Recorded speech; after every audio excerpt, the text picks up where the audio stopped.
డబ్బు. మనం ప్రతిరోజు దీనికోసమే పరిగెడుతున్నాం. కానీ ఎప్పుడైనా ఆలోచించారా, అసలు డబ్బు అంటే ఏంటి?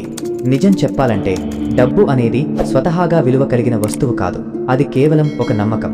దీనికి అతిపెద్ద ఉదాహరణ 2016 డిమానిటైజేషన్. ప్రభుత్వం ఎప్పుడైతే గ్యారంటీ వెనక్కి తీసుకుందో అప్పటిదాకా విలువైన నోటు కాస్త కేవలం కాగితం ముక్కగా మారిపోయింది. ఈ వ్యవస్థ మొత్తం యజమాని ఎవరు అనే నమ్మకం మీదనే నడుస్తుంది. మరి ఈ వ్యవస్థ ఎలా పరిణామం చెందింది? పాతకాలంలో వస్తు మార్పిడి కష్టంగా ఉండేది, అందుకే బంగారాన్ని వాడేవాళ్లం. కానీ ఆధునిక బ్యాంకులు వచ్చాక కథ మారింది.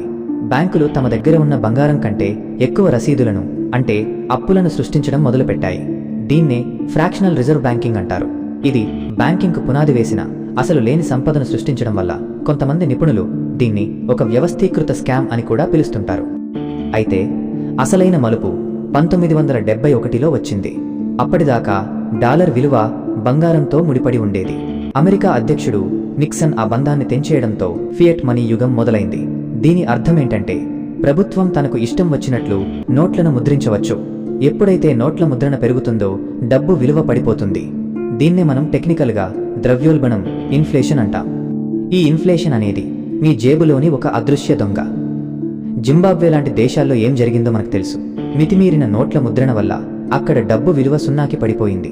మీరు కష్టపడి దాచుకున్న డబ్బు కాలక్రమేణా దాని విలువను కోల్పోవడానికి ఏకైక కారణం ఈ ఇన్ఫ్లేషనే.